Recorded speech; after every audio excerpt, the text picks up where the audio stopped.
Welcome back to Taco Bowler Gaming. My name is Taco Bowler, and we are continuing our tutorial series for Europa Universalis 4. And as we have entered the 1.30 patch, we have had a part of the game that, at the beginning of this tutorial series, I said to ignore. The estates has now become unignorable. So I want to go over that today. Now, every nation has had estates for a while. And it used to be that they could provide good bonuses, but they wouldn't really hinder your nation too much for most of your campaign if you just ignored them. But now, not only are their bonuses extremely valuable and easier to obtain, their penalties can be very severe as well, and you get a lot of events that pop up for the estates. And we're not going to cover the events, other than I'll kind of give some guidance on some suggestions as to how to deal with those events. But estates has massively changed, and it deserves its own episode now. So we're going to begin with France.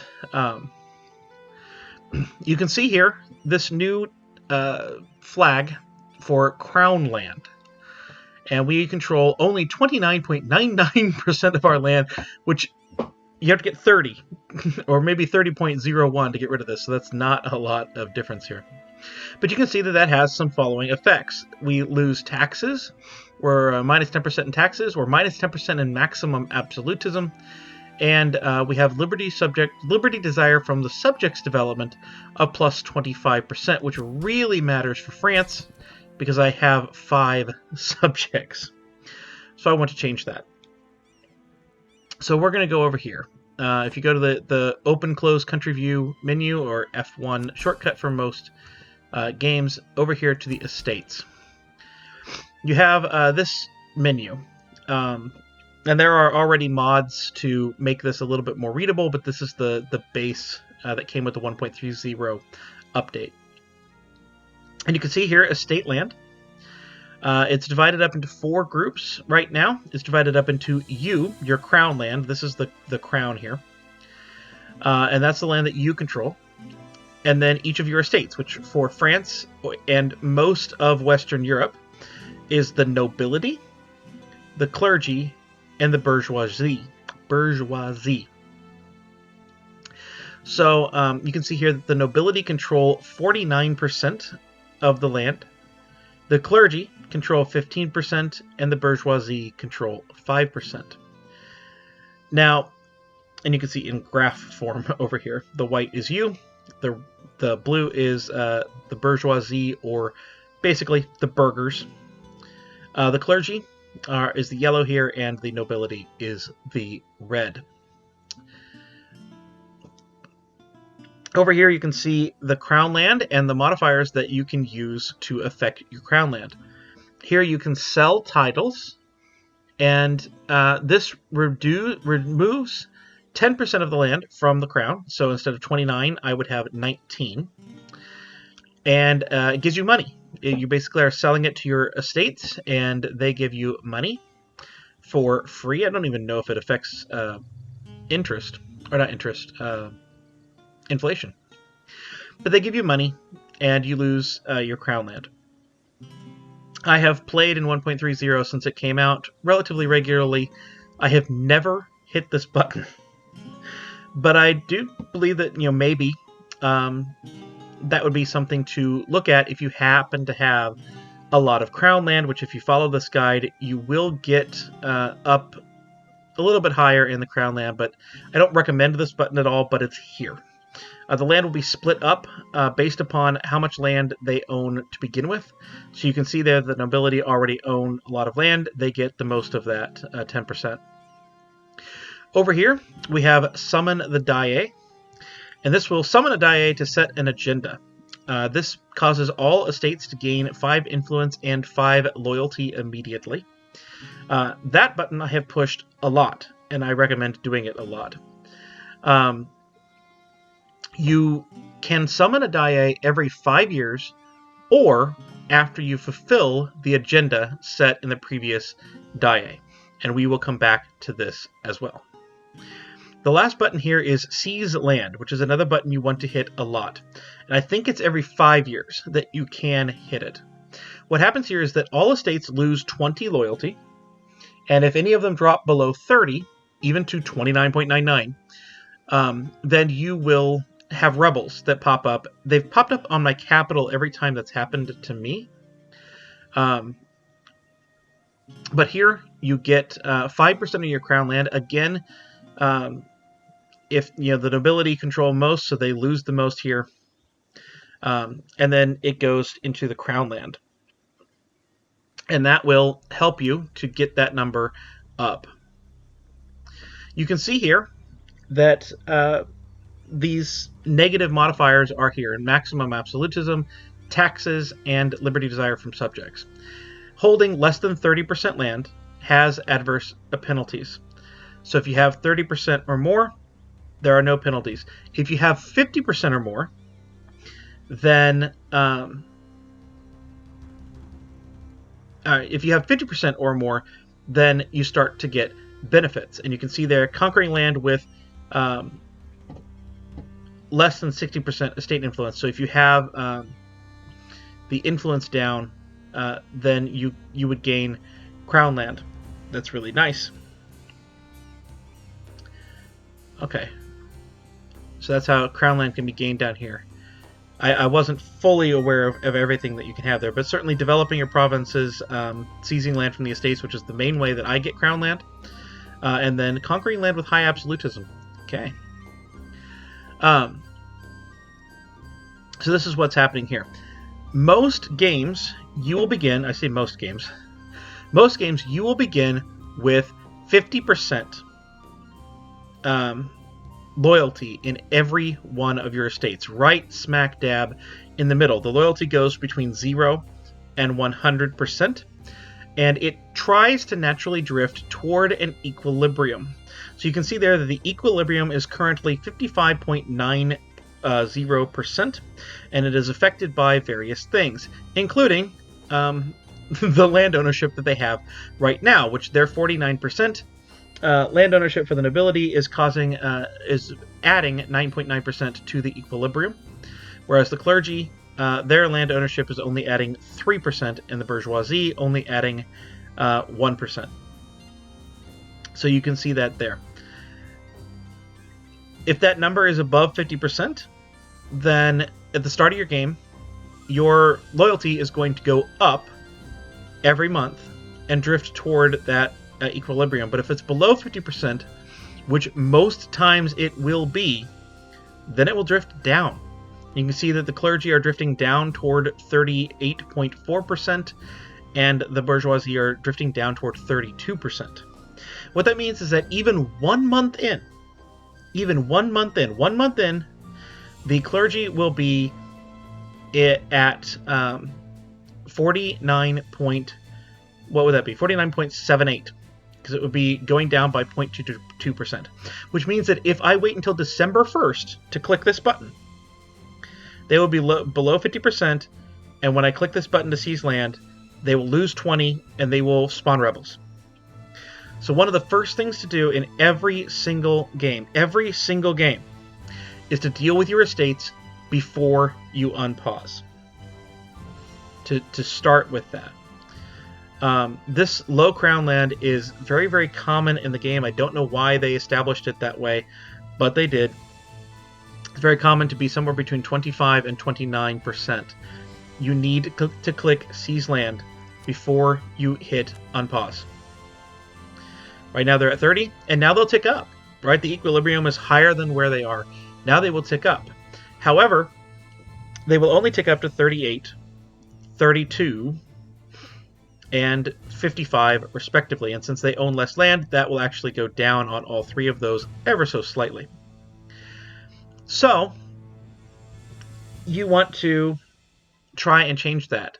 Your goal, at least in my mind, your goal until the age of absolutism is in effect is to ensure that the equilibrium is above 50% for every single estate. You'll notice also that these bonuses are here, right? The clergy give tax modifier of plus 5%. The bourgeoisie are giving a trade efficiency of plus 5%. The nobility are giving manpower recovery speed of plus 15%. If that drops below 30%, this becomes a negative on each of these things, and sometimes can affect other things. But if it goes above probably 60 or 70%, then the bonuses can actually grow. These can become larger numbers. There are other things that get added in. So you want, as much as you can, to have your equilibrium as high as you can until the age of absolutism hits. That's when we start to have some other impacts and some other things going on. And during that time, between 1444 and roughly 1610, you're going to want to be clicking this button to seize land as often as you can. You're going to click it every time that it is there, right? Right now I have to wait until November 11th of 1449. But you're going to click it every time that it's there. You have to wait until you're at peace. You can't be at war. But every time that it's available and your estates are either over 50%, or you can absorb the rebel attack right now, which the rebels are not that large. They're not the the largest amount they can be. They're about 10,000, give or take. If you have a rebellion on like 1 or 2 provinces, that's the kind of rebellion that you face. It's not really that much, especially if you're already standing on your capital when you click the button. But if they all 3 go, then that could be a problem. But you want to be seizing that land so that you get this number of crown land over 50%, maybe over 60%, before 1610, if at all possible. Certainly you want it as high as you can get it, so that you get the bonuses of being over 50% and maybe even over 75%, as all those things that were lowered will increase. Your absolutism, your liberty desire, things like that, taxes. So how do I do that? Well, you go in here and you start adding privileges. And if you click that button, you can see here that you can grant privileges to each of your estates. I think there's a maximum of 4. And so there's different things that you can do. You can, click this button to grant it if it's possible. If it's grayed out, then there's a reason that you can't do that. But if it's possible, you can click this button and then that will grant the privilege to the estate. Each of them have a modifier that they grant you. In this case, it would be governing capacity plus 100. Certainly every clergy, burghers, and nobility, each one of those symbols has the ability to add governing capacity. It's possible that every estate does, but that is certainly there. It's a way to get, in France's case, 300 governing capacity. But you can see here that there's also some other impacts, right? It might have an effect. So if I had 20 papal influence, I could pass the papal emissary. I would get a yearly papal influence. Curia powers would cost more, but it would also lose immediately 5 papal influence. So you can see that there's effects that go on here. Some of these down on the bottom of each one, the effects can go really, really big, such as this one here, expansionist zealotry. The morale of armies goes down unless you're at war with heretics or heathens, and then it goes to plus 5. But if you stay at peace with heretics and heathens for over 15 years, it goes to basically minus 10, right? So you want to look at this stuff. These two are really interesting, and there's these types of privileges are in multiple states. You get money immediately from your provinces for a trade good. But essentially, you're giving all the trade income and production income from that trade good to the estate, and so you get an immediate amount of gold, but you give that up until you revoke the privilege, and in this case, it can't be revoked for 10 years. So what I do is that I go through and I'm looking at these effects. I want ones that will increase the loyalty. This actually increases the equilibrium. But I want ones that will increase the loyalty and not cost me crown land. So things like the papal emissary, great. Things like this one, that would be bad. Right? Clergy loyalty go down, the crown land goes down. that's really bad. However, I do try to get these going. Each one of these three have a privilege that gives me power, 1 per month. I do try and get those, but obviously I'm not going to pass that until I can lose my 10 crown land. But things like the Clerical Advisory Council. This gives me loyalty at no crown land. It does not affect crown land. It also causes the administrative advisor cost to go down at the cost of stability cost modifier going up. It's not that big a deal. Now, this will affect maximum absolutism. But here's the thing. Until the age of absolutism, that's not a thing. So, right now, for the next 160 years, give or take, the only penalty to taking this is stability cost modifier.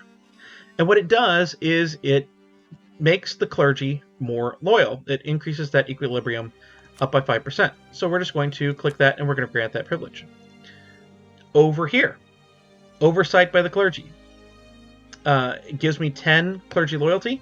Yeah, some influence, and you do need to look and see about the influence. You see the nobility have 53% influence, so I kind of have to watch that one. But the clergy are at 16 and 17. If the influence gets up over 100, you have a disaster on your hands, and that's way worse rebels. Not very good, but for the clergy, I don't have to worry about that. This one will give me 10% equilibrium for the clergy at a cost of no crown land, no modifiers, and absolutism is not a thing. So right now this is free equilibrium to the clergy. And on top of that, I think that the equilibrium is somewhat impacted by the influence. So the influence going up actually can increase the equilibrium. So now you can look here, our equilibrium for the clergy is at 53.10. So now the clergy will build back toward above 50%. Every month, they're going to try and get back toward above 50%, which means that I am going to be able to click that button to seize land that much faster, and I don't have to do anything about it. You can keep going down, and sometimes there's more things you can do. Let's go to the bourgeoisie. You can see here we have the same types of things. We have the diplo power, we have the governing capacity. Now the bourgeoisie are the ones that have the most effect in other places. So you'll notice in this one, the penalty is not stability cost, it's national tax modifier. That matters, but it's only -5. The clergy, I'm getting +10. So you kind of just have to take a look, like, is it going to matter to me in my current state? So I might pass that one over and only come back if I need it to get over that 50% threshold. Here we have the diplo cost, advisor cost benefit at the stability cost modifier. Okay, we'll just have some penalties to stability, not that big of a deal. We're going to pass that one. Now here, let's come back to indebted to the bourgeoisie. Free enterprise, once again, the only penalty is maximum absolutism, which isn't a thing for the next 160 years. Take it. Now you're going to have to, we'll get to that in a minute. For now, take that one. This one is interesting. I normally take it. It gives you increased production, it gives you inflation reduction, it gives you interest, and the cost is all power costs. It's up to you whether you take that one or not. Sometimes I take it, sometimes I don't. It depends on just how expansionist you're going to be. Normally with France, you're going to be expanding rather quickly, and that all power costs includes coring costs, which are the largest power costs in the early game, except for tech, I guess. So I might hold off actually on this one, but those are good benefits. And then we have, private trade fleets. That's really good. We have light ship cost, ship trade power, and again, no penalty for 160 years. Take it. Now let's take a look. Where is our equilibrium? Is at 51.90. I could give one more privilege if I wanted, but for now, Our equilibrium is high enough. We're good. So let's close that. Let's go over to the nobility. Now the nobility's equilibrium is high enough, but let's take a look. There are certain nations that have special privileges here. And France is one of those cases. They are French strong duchies, and it gives them equilibrium and it gives them influence. And in this case, it gives them +3 diplomatic relations, which is the only reason they can have all of those subjects and not have problems. But we're going to go in here. We can see the governing capacity, the military power. You have this. If you have the army tradition, that can be really, really good. But we have, the general stuff. Now, I don't need the equilibrium. So it probably won't pass this one just because that stability cost, or stability is already high enough up. But I'll pass right of council to get that equilibrium up. And then I'm not going to pass these because that, I want to just get the monthly income from those. But then I want to talk about this one, supremacy over the crown. This is usually in the nobility estate or the military estate. And this one gives, look at this, clergy equilibrium, bourgeoisie equilibrium, and I want to say there is a nobility equilibrium in there, but who cares? That is more stuff to the clergy and the bourgeoisie. What this does, and this is important, it's kind of hidden here, estates can pursue agendas at any time. So when we get back to the summon of the die, basically the game can trigger a die, summon a die at any point that it wants. But it's 10% nobility, 10% clergy, 10% bourgeoisie. And to me, that's fine. You still get, when the estates summon the die, you still get the summon the die stuff. You still get the 5 influence. You still get the 5 loyalty with all estates. You still can fulfill one of their missions. So I take this one in almost every game. Now, let's take a look here. Especially if I later add these things. We have maximum absolutism at -5, -15, -25, -35, -40, -45, -55, -60. So where we have put ourselves, we have a maximum absolutism of, -60. So if the maximum absolutism was 100, it's now 40. So as we get to the end of the 1500s, we will start to come in and revoke some of these privileges, particularly ones that are maximum influence of, or absolutism of 10. And we'll start to revoke some of those down to what we want to be running through the rest of the game with, if absolutism matters. But absolutism is, in my mind, not king. And if you're going to be conquering a lot of land after 1600, if you're going for a world conquest, then yes, you need absolutism as high as you can get it. But honestly, you really only need to make sure that your maximum absolutism is above 50% when you hit the age of absolutism, and then you can, pull some tricks to get your absolutism up to 50, and trigger the court and country disaster, and that will increase your maximum absolutism.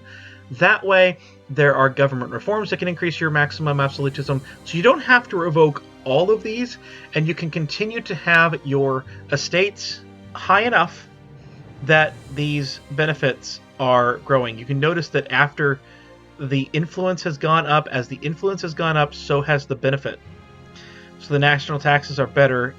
This was 5, it's now 15%. This was 15%, this was 20. It is actually the influence, okay? So that's what does it. Not the loyalty. I thought it was the loyalty. So as the influence goes up, these benefits will go up. So if you can keep the influence up, then you're getting a lot of benefits. If you can get the crown land up on top of it, then you're getting a lot of benefits from your estates. At pretty much absolutism is the main cost of using your estates in this way. And that doesn't, like I said, 1610, before that even matters a little bit. And there are plenty of games in this game, plenty of runs in this game where absolutism is meaningless.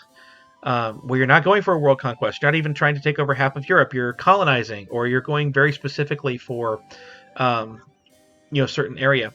My Congo run, you can see in the timeline videos, I took over all of Africa with a maximum absolutism of 25 the entire game. So you can do this without absolutism if you have this here. I will note, let's go ahead and talk about some of the diet just to click it here. So you summon the diet and you get this agenda of the diet, and the estates are here. And then you can go down here and you can look at it. In this case, the clergy would want us to increase our opinion with the papal state. The nobility would want us to have manpower of at least 90%. The bourgeoisie want France to have 25% trade power in the Valencia trade node. So you're going to look at these and you're going to go, okay, what can be done? What can't be done? Our maximum manpower is 33,963. We're currently at 11,000. We're going to be going to war with England soon. We're not going to get to 90% manpower in the next 20 years, so the nobility estate is out. Right, Valencia, the trade node of Valencia is mostly occupied by Aragon. We currently have 10%. Can we get to 25? Yeah, probably. If we attacked Aragon and transferred trade power, so that's on the table. Certainly, the papal state, our opinion of the papal state, if I go over here and right-click the papal state, they're at -4. We're allied to a rival. That would be Provence. So if I lost Provence as an ally, which honestly, as France, I would do, but if I lost Provence as an ally, I could make this happen if I gave them money in addition to increasing relations. I could get this to 100. So the clergy's on the table. So the clergy and bourgeoisie are on the table. Then we're just taking a look at what benefits do we want. So if you go down, if you hover over this and you go down the tooltip here, you can see upon completion, we will have the following effects. And you can see that the clergy estate gain loyalty, whichever one you do gains loyalty, just a straight up, you gain 10%. That's not equilibrium, that's just straight up, it goes up. And then in this case, the clergy will give us yearly papal influence of +1, which is powerful. Or the bourgeoisie will give me a skill 2 trader that is 50% cheaper to employ. Now in this particular case, early game, I'm going to sit here and say I am never going to actually hire that skill 2 advisor, even though he's 50% cheaper to employ, so I would do the clergy. Now if you go over here, now you have something on your agenda over here. And if you click the button, it will find the province, in this case the capital of the nation that's impacted. Normally you have one of the estates wants you to just develop in their preferred little thing in a province. So that's one really easy one to do. If it's developing, it's wanting to develop twice, period, in their thing. Clergy would be administrative, bourgeoisie is diplomatic, nobility is military. But here we would do that, and so I would just need to get on that. You have 20 years to fulfill the DIA, and no other DIA can be done until it is complete. So, and that includes the one summoned by the estates themselves. So essentially here, I could sit on this and worry about it in 10 years, and I probably could still make that happen. Or I could get it done really, really quickly and be ready to summon another one in 5 years. I think that if this was completed, that the estates can summon one before I could summon one. But that's, the basic gist here. I want to mention one other thing before we go to some of the special cases over here. And that is that in a kingdom, in Tier 5, we have parliamentarianism. Now this would once again affect your maximum absolutism. A little bit, not much, but a little bit. But I want you to point down at the end. So the government mechanics, midway through this tooltip, if you enact parliamentarianism, government mechanics, it disables Call Die and enables parliament. And it disables the nobility estate. And if you go down further, I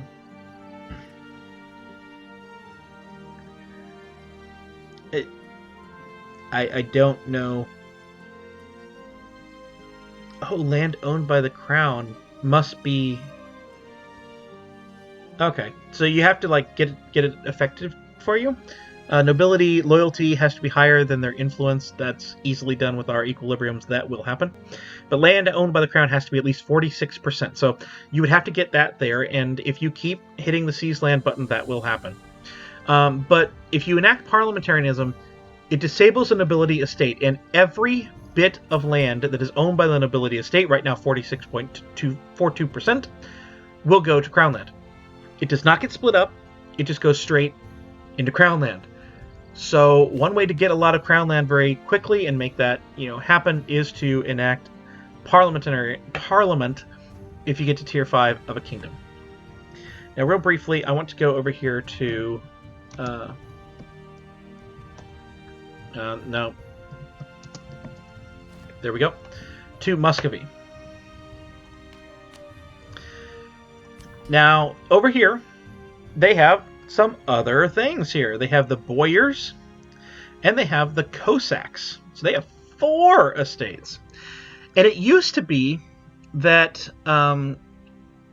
sometimes these estates would play off each other, that if you gave a privilege to the Cossacks, that the boyars might get upset about it or something like that. It doesn't look like that's the case, but something to consider here. And for the most part, special ones that don't have our 3 standard logos start to have some interesting privileges.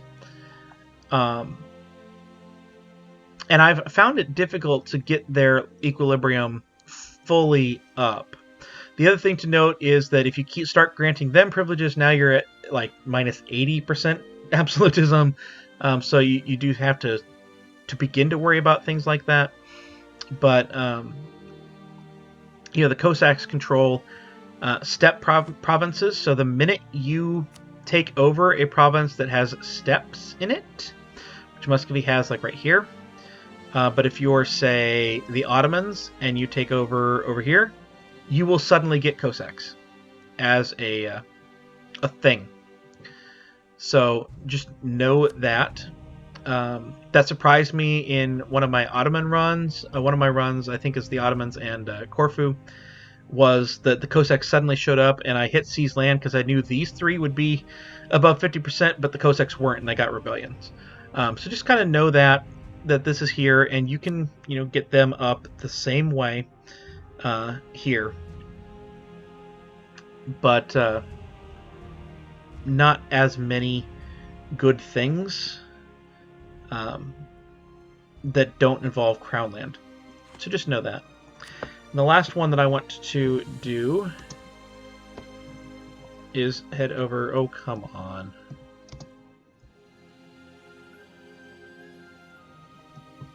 There we go. Is head over to India. And look at the estates here. You can see that we don't have any of the typical logos. And so you just have to kind of go through here. But we still have the administrative, the military, the diplomatic. And then this is, kind of the one essentially here. So there's the estate game is better outside of Western Europe, but obviously everything else is difficult. I want to take a look. Does this one have... Okay, so the last thing I want to do is indebted. We saw indebted to the bourgeoisie. This is indebted to the Janes. There's a trade efficiency penalty to this, but early game trade is meaningless. Trade really comes into vogue after global trade happens around 1600. Maybe a little bit if you're in really good nodes before that, but really this doesn't affect you too much. So if you're really needing money, instead of hitting sell titles and losing your crown land and therefore running a risk of getting a national tax modifier penalty, just go in debt to your merchants. You lose a little bit of trade efficiency, but you take out 5 loans at 1% interest, which might well wind up being more than your sale of titles. At only 1% interest, is practically nothing. It's about as nothing as you're ever going to get in this game. You gain only 0.5 inflation, which would be less than if you took out 5 loans. And you lose a mercantilism. And the privilege is automatically revoked when it is repaid, so you don't even have a penalty to revoke that privilege. So if I go over here, 134. So yeah, right now 5 loans would be more than what I could get for selling my titles. In my opinion, if you're really, really, really in need of money, this is the one you hit, and then you repay the loans and it goes away. So I wanted to mention that it is there. But that is my guide to estates in Europa Universalis 4 and the 1.30 and hopefully subsequent patches. I hope you have enjoyed. If you did, please like, comment down below. Tell me if you have a strategy that you really like about the estates. This is something I'm still learning. This is a thing that has helped me, certainly, in the past, but it's something that I'm still learning. So if you have a thing that you do, let me know down below. Check out the rest of the tutorial series and maybe even the playthrough if you want on the playlist to the right, and I will see you next time.